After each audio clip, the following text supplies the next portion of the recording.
right, welcome to today's episode of Tomorrow's Leader, where we dive deep on all things leader related to leading yourself and leading others. I'm John Laurito, your host, and it's a pleasure to be here today with a fantastic guest, someone who I know we will have a tough time fitting just all the stuff that we want to talk about in a 30 to 45 minute time frame here, but we'll do our best.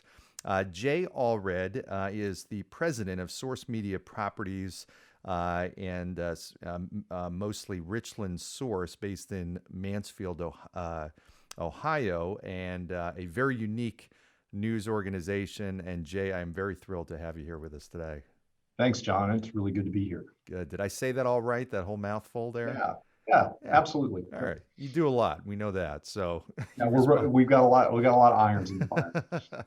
So, I know the story of Richland Source from talking with you and doing my own research, but I'd love to just start with just the origin of it. It is a really unique news media organization. I'd love to hear and have you share with the audience, how did this start and what was kind of the basis for it when you got started? Sure. So it's first probably important to just let your audience know what we are and what we do. And principally what we are is we're a local news organization. We cover 3 counties in north central Ohio. We're headquartered in a small Midwestern city called Mansfield. It's about a population of about 60,000 people. So it's a it's like on the south end of the Rust Belt. So, all of your stereotypes that your listeners have about Cleveland and Youngstown and Akron, they all apply here in Mansfield as well. And we were founded in 2013 because largely when we looked at the local news ecosystem in our community, what we as founders saw there was the stories that were being told were accurate and they were factual, but they were not, in our opinion, holistic and really representing the entire community of Mansfield, Ohio. The local news industry and the local news business is built on kind of the basis of, our job is to shine light on problems and, point people toward what's wrong in their community so that hopefully community leaders will respond to that and fix that. The problem with that, in our opinion, was, and this is why we were founded, was that what that does is it leaves out a lot of people in the community that are working really hard to make the community or the city or the village or the town that they're in a better place. And so when we were founded, the idea was, what if we told a more holistic story of Mansfield, Ohio and Richland County, Ohio? And when we mean that is that, what if we looked at the way that we covered our community and tried to make that more proportional to the way that community members are behaving on any given day? And I think the easiest way to explain that is that if you look at the crime rate in Richland County, Ohio on any given year, we hover between 6 and 7%. And if you just get really pessimistic and double that, let's say that's 12 to 15%, well, that still leaves 88 to 85% of the population that is not involved in the criminal justice system. There's still a huge proportion of your population they're not involved in the criminal justice system. Well, traditionally, local news has really, what sells papers and what drives clicks is crime. Mm. And if you give a disproportionate amount of your coverage to crime and justice and those kinds of coverage, you're leaving out a lot of people that are involved in the community. So we looked at it and just said, what if we changed the news diet? What if we added some fruits and vegetables to go along with kind of the sugar that is, car crashes and crime stories and that sort of stuff? What if we took down the sugar content and added some fresh fruits and vegetables? What would happen? That's a great analogy. Yeah. Would people would people engage with that? Would they find that to be valuable to them? That's a big risk, right? I mean, that's probably for a news organization that relies on, selling the sugar, so to speak. I mean, that's a major risk. So how did you feel about that going into that? And was that what was the ultimate result? Well, yes, it was a risk because we knew completely that a focus on traditional click driving, particularly back in 2013, would have grown the audience of the website much, much faster than it actually grew. We knew that going in, and we elected not to do that. So yes, the risk was real. And we knew we had to take a much longer view, and we knew that our work was going to be different. We were still going to do great journalism, and we were still going to cover our community. And when there were important stories that involved negative topics, we were going to cover those. But we knew that our work was going to be much more about outreach and relationship building with our readers and community leaders than it was going to be about just raw sit in a dark basement and report news off the police scanner. We were going to have to think differently than other news organizations had traditionally been thinking in 2013. And then the result, you asked, has been, fast forward to 2020. We are combined, our websites have over 500,000 users a month. We've grown every single quarter since we launched. Wow. We've been able to, we've received a good deal of national recognition related to our practice of solutions journalism, and our membership program has quadrupled over the last 2 years. So it's been we think that there are signals there, both financial and audience related, that are telling us that a focus on real deep engagement with a community, real outreach into a community, doing journalism with people instead of to them, there's a path forward there, but it's a harder path. Yeah. Well, here's what I love about that. I mean, that's so, there's so many organizations and so many leaders that are they're making decisions based on the buck and what's going to drive the fastest and most revenue, and everything else falls secondarily to that. And you made a decision based on core values and really what you wanted and felt was right. And ultimately, that's a phenomenal success rate. But were there times that you kind of second guessed yourself? Did you get into it for, especially in that early first year or two, where you're saying, yeah, you know what? I wonder if maybe we should go and do a little bit more of the crime and the sugar. I wouldn't say that we second guessed ourselves. I would say that number one, we were extraordinarily fortunate that our principal founder took the long view financially and was willing to pay to make this happen for the community, because he believed in the mission, and he knew it was important. And so we had a runway, and that was really important and critical for us to be able to do that, because I think if we didn't have a sufficient runway, we would have been tempted to veer from the core values to be able to move towards sustainability more quickly. Mm-hmm.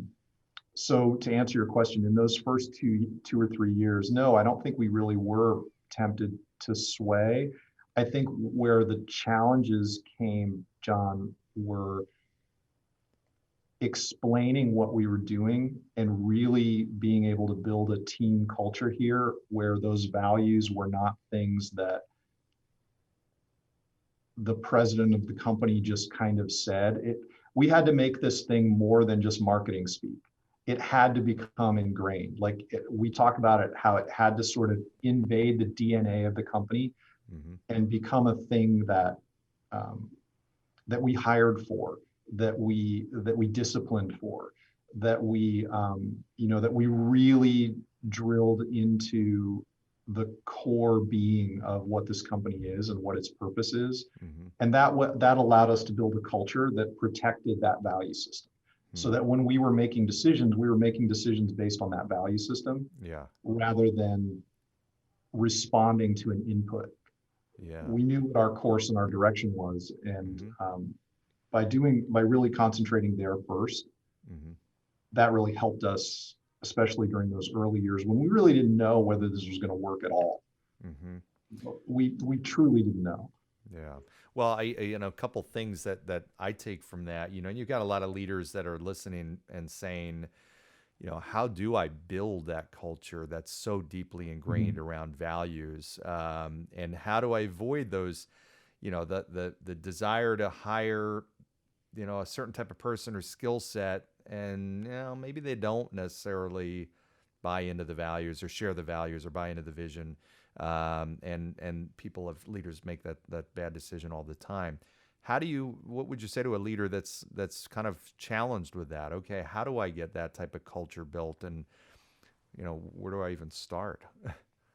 Well, for us, I think that for us, it does begin with the leader. It does begin with the person at the top or the people at the top, because you have to be able to define a vision or a value proposition to your audience or to your customers that they want to be involved in, right? So there has to be some degree of downboard thinking on the part of the leader that says, I know that we're at A, but I know what Z looks like, and I don't know how to get there necessarily, but I know what my desire is. I know what my desired result is. And then in our case, that had to come initially, that came from myself, but we very quickly involved our team. Um, when we were just several months old and we were crafting the core values of the organization, we brought the entire team into that discussion. They helped shape what those values were going to be from the very beginning. Hmm. Um, I had some things that were just like sort of no fly zones or definite 100% fly zones. Mm-hmm. And those were the limits that as the leader, I was responsible to place on that process. But mostly we really tried to involve the team from the beginning. And if I was talking to a leader that was struggling to define culture or struggling to grow culture, culture has to be something that everyone participates in. It can't be a top-down thing. It has to be something that comes in from all over the organization, and it has to be a thing that everyone participates in, or a large group of your team participates in forming and making real. Mm-hmm. And that takes work. That's why culture is such a hard thing to build. Yeah, yeah, You have to want to do it. It's not a thing that you're going to do over like one company retreat right. or a 2-hour session with Yeah, John Laurito, who's going to come in and talk to you about culture, yeah. because you're going to get on the plane and leave eventually. You're going to go back to where you came from, and the organization is going to be left with whatever you taught them, but they have to dive in on that. So you Well, have and to kind of go deep. it's not only getting it there, but it's keeping it there, because there's tons of organizations, I've seen them, I'm sure you have too, that they were the once great cultures. There's a lot of companies out there. I mean, there's companies that have, and it didn't change overnight. It was like Mhm. this slow degradation. It was a 1% change, and I think what it comes to, and 1% change over time, even 1% change every month, and over time, it's like, wow, wait, we don't even recognize the company anymore. And it can be hiring the wrong people. So when you get a great company and get a great culture rather in a company, it's the right people in there, they protect that, right? And they're also, do you find that the people, not just you, but the team itself is kind of protecting, and they're the ones that are also course correcting if they see behaviors or actions or things that are not in alignment with the core values? Do you see them getting involved in course correcting a little bit? Yeah, definitely. And again, the sense of scale here. We're a company that on up and down, if you count our freelancers and the people that are all through involved in the company, we're about 22 employees. So we're not a big organization, right? But I'll give you a specific example of how our employees participate in keeping that culture real and making sure that we're bringing in people that understand it and want to be part of it. So we just recently hired 2 people for 2 different parts of the company. And in both of those cases, the department leaders, not me, but the department leaders decided on an interview process that was going to be multi-staged and it was going to involve every single person in their department who was going to be taking in this new employee and working with them, and also involving people from outside of that department. Mm.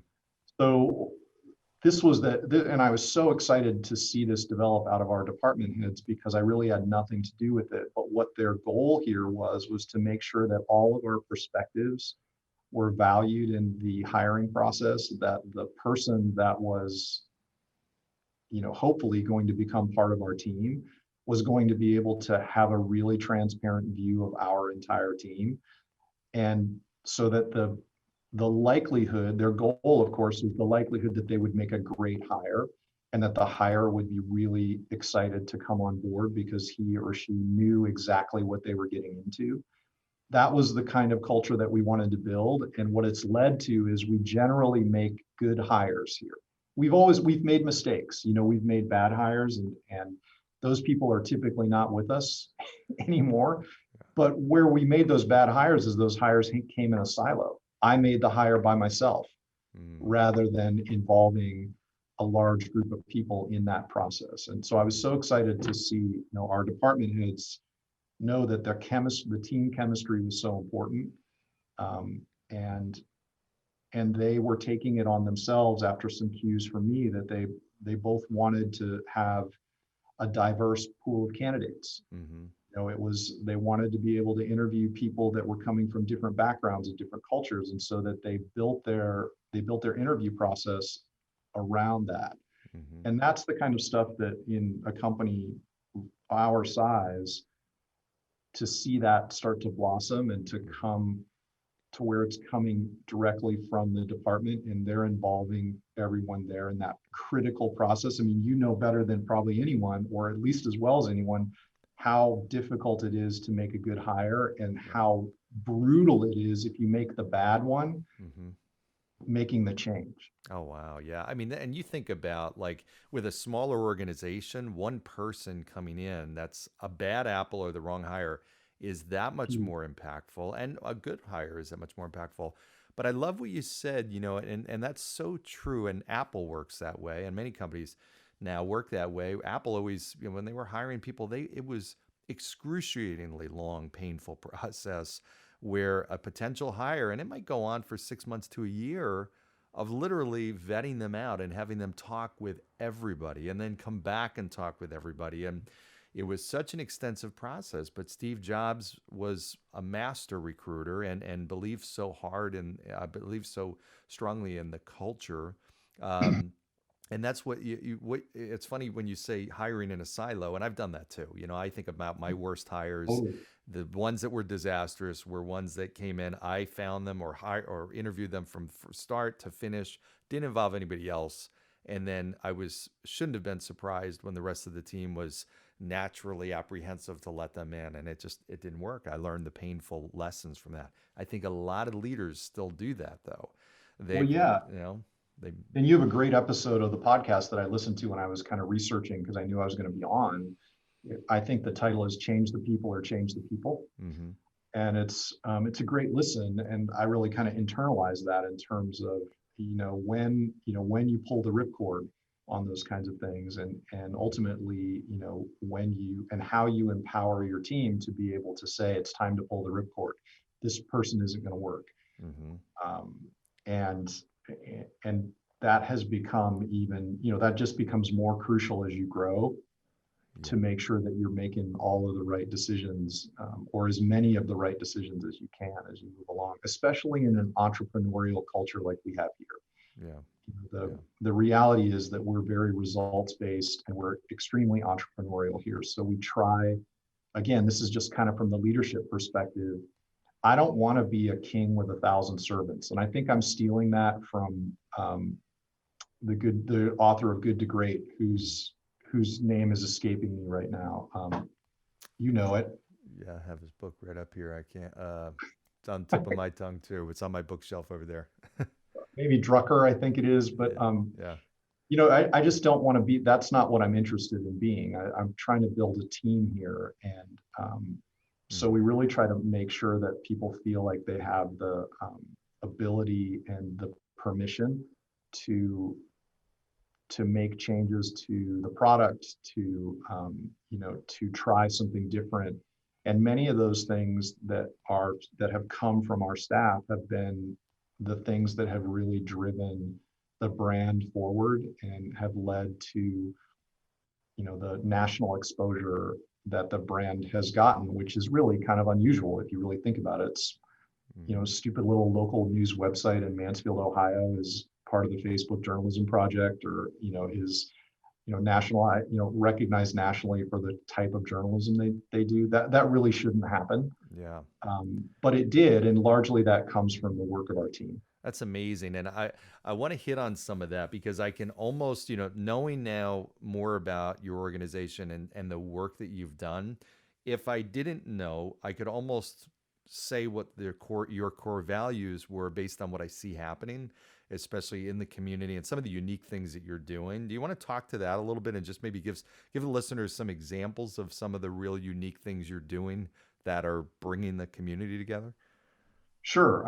So some of these things are pre-COVID and they will reoccur post-COVID when we can be together in rooms. Mm-hmm. But one of the ways that we try to explain the type of journalism that we try to do is this way. And we say we would much prefer to do journalism with you rather than to you unless you deserve it.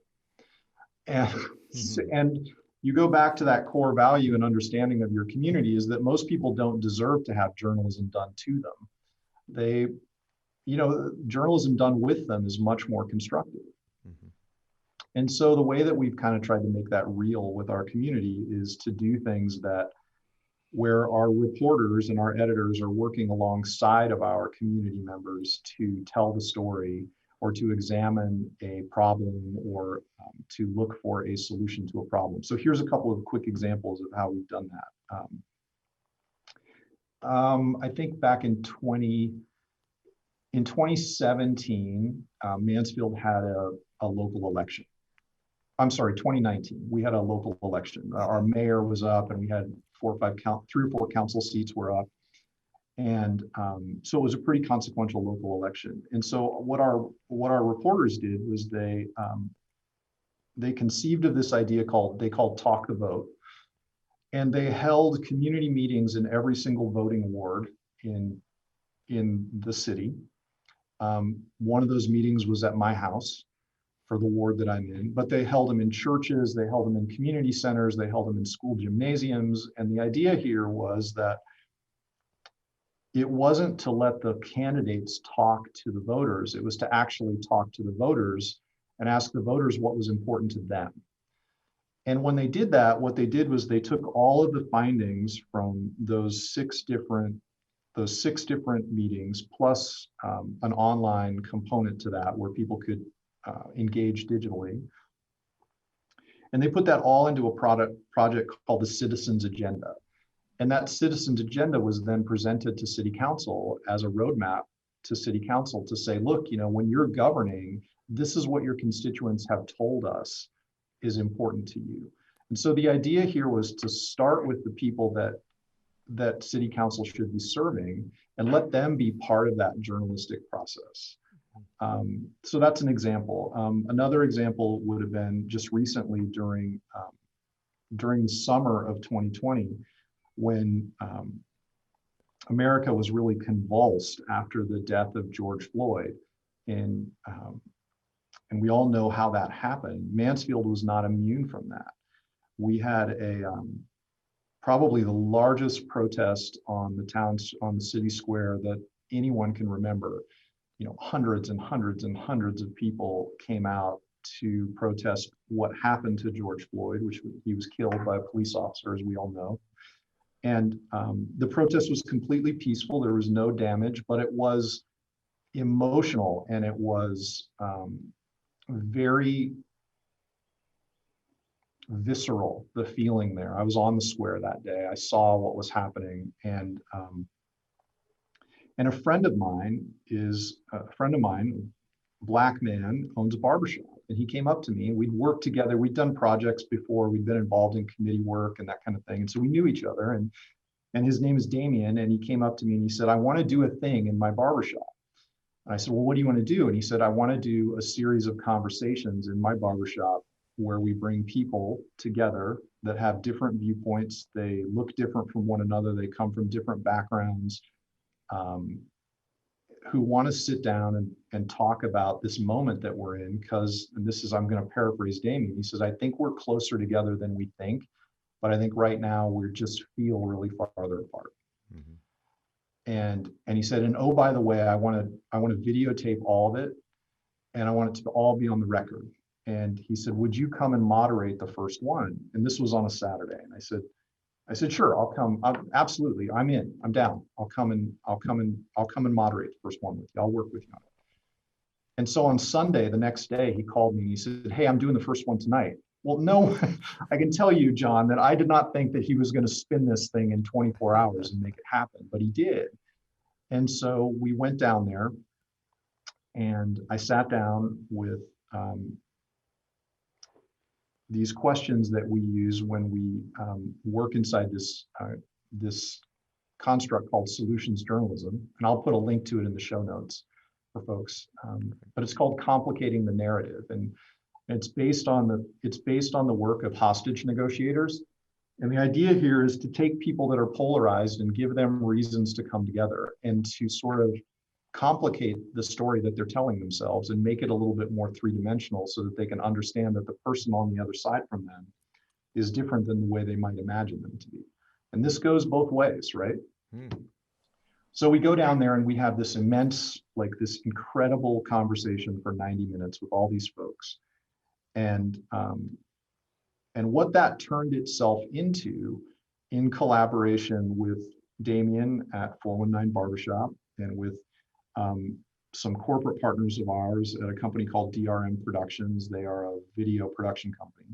And our journalists, our newsroom, we spun that into a 12-episode series called Shop Talk. And the conversations were about race and reconciliation, and they were rooted in the work of solutions journalism through our newsroom. And that's available on YouTube. You can find it, Shop Talk 419. And what you're looking at there are people during an incredibly divided, I mean, you have to understand the country's on fire. When we did that first episode, Minneapolis was burning. Wow. Columbus was completely convulsed. It's 60 miles from my house. And Columbus is completely convulsed in this. And so we're at that place where it's the absolute low point. And what these conversations did, and what we were witness to, was community members from all different walks of life: police officers, pastors, teachers, professors, regular people, construction workers, barbers, all sitting in this one space, talking to each other. We recorded, John, I think we recorded almost 8 hours of video. Wow. That turned into these episodes. And I can tell you that during those 8 hours, no one talked over each other. No one yelled at each other. It didn't look anything like what was happening on MSNBC and Fox. Wow. It didn't look anything like that. It looked like community members who were deeply concerned about what was happening in the world, and they were talking to each other. And that's the kind of stuff that we've found has become our niche as a local journalism organization, is to help people convene these types of conversations where they feel valued and seen. And then, because we're a business, then create a platform on which to ask them to support that work through, financially. Yeah. And that's where, for us, that's where we've found our path forward. Yeah. Is to look at this and say, this is what this is what we believe our business is, what our purpose is in our community. Invite people into that purpose, allow them to participate in it, be a part of it, and then ask them to financially support it. And then create a sort of a flywheel there where you're continually inviting people into into that process, and then you're keeping the ones that are already in it, and hopefully turning a percentage of those people into sort of evangelists for that process. Yeah. That's the way that we're trying to move that forward, and then largely trying to be generous with the local journalism industry in general to teach them, Yeah. to teach them what we've learned, and also to help them avoid the mistakes we've made, which have been many. Yeah. Well, there's so many takeaways from that. I mean, you have that's a model for any business. I mean, to build a business with a mission and a clear vision. But what's interesting is that comment that you said the gentleman, the barbershop made was at the beginning was, we're so far apart, but we're probably closer than we realize. Was that the comment or something like that? Yeah,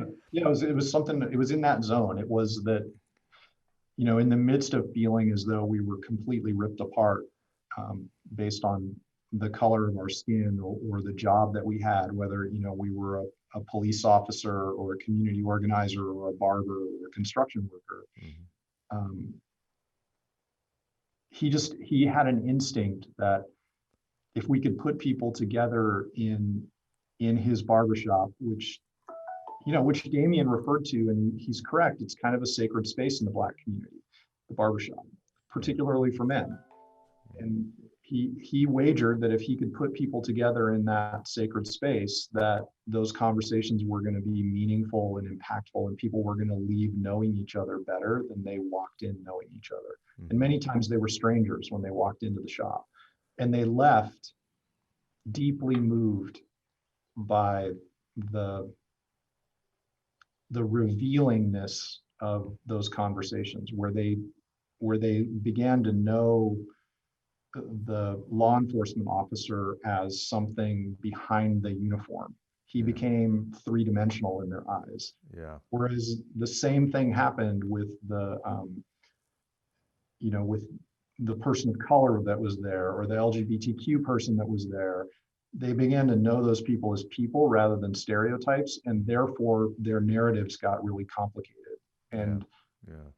all of a sudden they're like, oh wow, okay, I walked in one way, I'm walking out a different way, and mission accomplished, right? People knew each other better. That was what we were hoping for. You're breaking down the walls, and then the trust builds. I mean, you've got that's an incredibly effective way to build that community. I'm sure. Has it been a precedent? Have you seen that now start to take shape in other organizations or other parts of the country? It has. In fact, in April, late April, early May, we're going to do, for the journalism industry, we're working with our friends at the Solutions Journalism Network to put something together where other local newsrooms can jump on a webinar with Damien and Brittany Schock, who's our Solutions and Engagement Editor, and likely myself, to learn a little bit about how all this came together. Because our hope is, and Damien's hope from the beginning, and our job was to try to amplify his mission there, was he was just hopeful that some other community would try this, because they all have, they almost all have newsrooms, they all have barbershops, and they likely have somebody that is a good video production person. Yeah. And that's what we needed to make this happen and to make these convenings come together. And so his goal was always to say, wouldn't it be cool if this happened in Sacramento, or it happened in Des Moines, or it happened in Madison, Wisconsin, or it happened in, New Orleans, Louisiana? Yeah. Wouldn't it be cool if other newsrooms felt like they could participate in this? And so that's kind of the next step, is to try to help the process scale a little bit, so other communities can realize those benefits as well. That's great. Well, I hope that happens. I would imagine, I'm envisioning those types of programs and groups to get together in all different parts of the country. Some of the most highly what's the word I'm looking for? Volatile areas. That what a difference that could make. I want to talk a little bit about just the media industry as a whole. I mean, it has changed dramatically, as you know, and you're a pro, so I want to get your perspective on this. I think about when, how it was when I was a kid growing up and versus what it looks like today. What have you observed, and what's your opinion on how things have changed? And then I want to talk about a few, you know, perspectives around other areas. But what's your thought? I think that, so I'm 51. So from the time that I was a kid or old enough to really kind of consume media in a, meaningful way, right? So I'm 11, 12, 10 years old, right? We've gone from the local newspaper, which was a dominant media source in any community. It was where you went to know everything. And it was vibrant, it made money, it was healthy largely. And then nationally we had, there were three networks: ABC, CBS, and NBC. Choose your flavor, right? It was largely the same flavor, right? But you kind of got to pick between the one that you like the best. Mm-hmm. There was largely a broad, although I think people romanticize this, that there was a broad agreement on what was factual. But the reality is, in the 70s, there was a lot of disagreement on Watergate. If you study that, largely many of the things that we saw happen in 2017, 2018, 2019 here, they were echoes of many of the same dialogues that were happening about Watergate at the time. Well, what I think I've seen happening, to try to answer your question directly, is that media has become fragmented, and there are now hundreds, if not thousands, of places that you can go to get the news of the day, so to speak.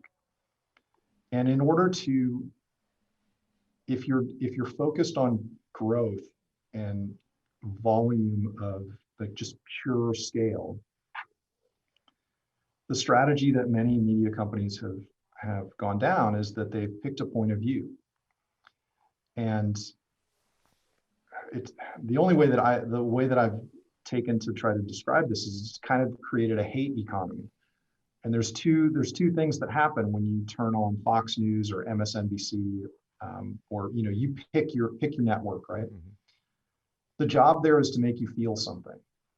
And largely they're asking you to feel one of two things, in my opinion. This is one person's opinion, but largely they're asking you to feel one or two things. They either want you to be angry at the people that aren't watching MSNBC or Fox News, and to be angry about how stupid they are and how uninformed they are, how traitorous they are, how treasonous they are, how woke they are, how much of a mouth breather they are.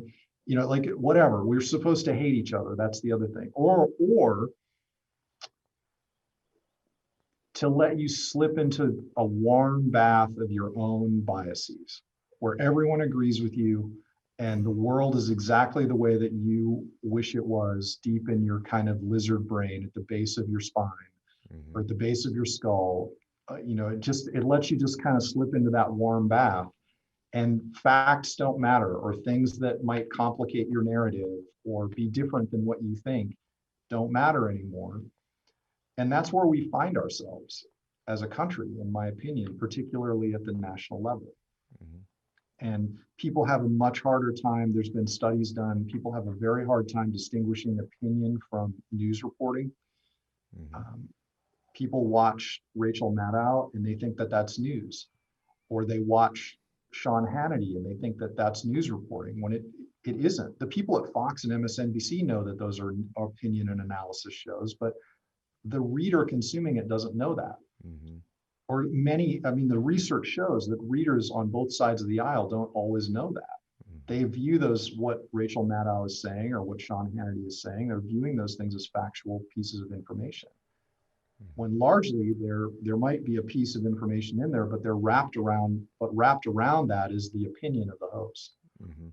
Yeah. And this does not create a healthy place for media. And at the national level, what ends up happening is that, along with other factors like the growth of the internet, like the the way that even things like Craigslist has blown up the classified advertising industry. So all of those things have combined, John, at the local level to lead to a situation where we are right now, where since 2008, 1,800 American newspapers have closed. Mm. Where in the region that we operate, in our county, in every single county that touches it, we are the only newsroom of our type that is locally owned. Everything else is owned by a chain, which has no local leadership inside of the community at all. And that's not to disrespect the newsrooms at all. Those reporters in those newsrooms are busting their butts to try to do great work. And in many cases they are, but they don't have any local leadership. Yeah. And what you get is this extractive business model that it's a reality. I mean, I'm a capitalist, and it is, what you're seeing is at the local news industry, the chains that own those local newspapers that cover Charlotte, North Carolina, or cover Raleigh, Durham, or cover Mansfield, Ohio. Those chains are extracting value out of those communities, and they're not putting anything back in it. And it's led to where we are today, which is all over America. There's been a reimagining of what local business models need to be. And we're not at the end of that path. Yeah. We don't know what's going to work best. And that's the thought is, okay, so now where does this go? Where does this lead to? Because obviously, the media organizations have realized, okay, this is a way to drive revenue and we make more money. And the more we become opinionated or spin things or whatever, you want to call it, and driven those emotions in people, okay, it's actually hit our bottom line in a really good way. So what does this look like down the road in a few years? Well, I think what you're going to see is largely a continuation of what you're seeing now. I think at the national level, the television and cable news industry is going to continue to be fine. Our largest national newspapers, the Wall Street Journal, the Washington Post, the New York Times, will continue to be okay. But everything below that is in question at this point. And so it's kind of a dark time, to be honest with you, if you're concerned about local media like I am. But there are bright spots, John, and there are leaders in that space that are doing some pretty interesting things. There's been a lot of movement toward thinking of newsrooms as nonprofits, where they essentially look at the work of the Fourth Estate as a public good and necessary for a healthy community. There's been a lot of positive momentum there, and I think that there's real growth in that sector where nonprofit newsrooms funded by their community, financed or funded by community foundations to start inside of communities to replace really crippled for-profit newsrooms. There's been a lot of growth there. I'm on the board of an organization called Lion Publishers, which represents local independent online news organizations. We've seen our membership grow dramatically over the last couple of years as folks are starting independent online news organizations in their communities to fill that gap. Those are both for-profit and nonprofit. We've also seen, interestingly, and I think you have to give credit where credit is due. The platforms like Google and Facebook were extraordinarily damaging to the news ecosystem that the United States had before they became platforms. And that can't be undone, but what we've seen from the platforms in the last few years has been reassuring or refreshing. Both Facebook and Google have invested almost close to $1 billion in the local news ecosystem across the world, but principally focused in the United States of America to help journalism organizations start, help them grow, help to apply the iterative methodologies that are very common in Silicon Valley that are very foreign to American journalism, to help think about the news product in a different way that allows it to be able to be more fully monetized and more fully sustainable. So there are bright spots that are happening right now, but we're just really pushing that wheel to get it, to get to where there's some momentum associated with it. I think we'll be okay, but it's going to take a lot of entrepreneurialism. It's going to take a lot of trying, failing, learning, and then trying again. Or there's something that's replicable. Yeah, and like you coming in with a clear vision and also knowing that it wasn't a short-term thing. You had the support to be able to do it for the long term, which has helped you do the right things that ultimately has made money, but it wasn't the initial number one driver. And if it wasn't going to drive a big buck, then it wasn't going to be something you were going to do, which it seems like a lot of organizations, not just media, but all businesses are victim of a little bit. So we just have to get to a place where there is a reasonably well-worn path where an entrepreneur can look at a local news business as a good small business. And that's where, like, we have to find we got to help cut a path to that as an industry. And then we need to invite entrepreneurs that are excited about that who might open a Subway sandwich shop, but might also look at a local news business as a good small business. Exactly. That's the challenge that's the challenge that the industry is faced with right now. Well, I know we're almost out of time here, so it's there's a lot more that I would love to ask. So maybe we can grab another time, some point down the road, to have you on again.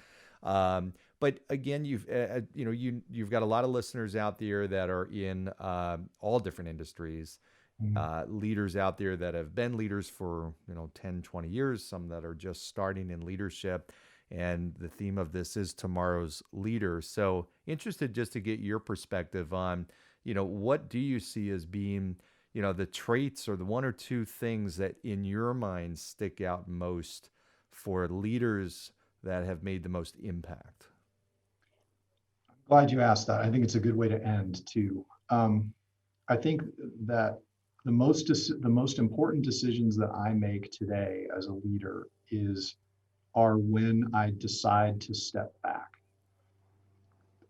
It's natural for leaders to want to step forward into the breach, right? Into the spotlight, onto the stage, to represent the brand.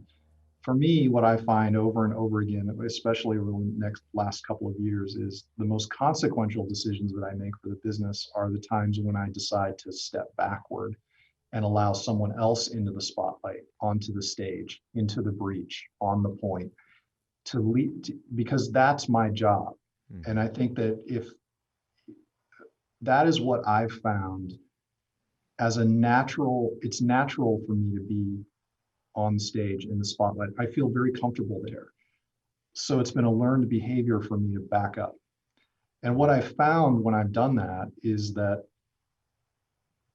I'm not surprised by it, but I've been heartened by it to watch my team members step up and do things more innovatively than I could have, more thoughtfully than I could have, more intentionally than I could have, more consequentially than I could have.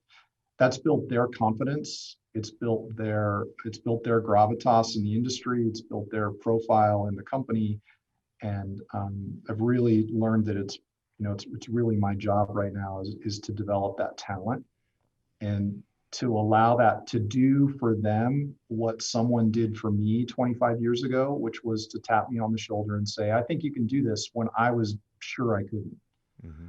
And so I think leaders, one of the things that we have to do is we have to recognize that when the talent's there, we have to get out of the way to let the talent grow.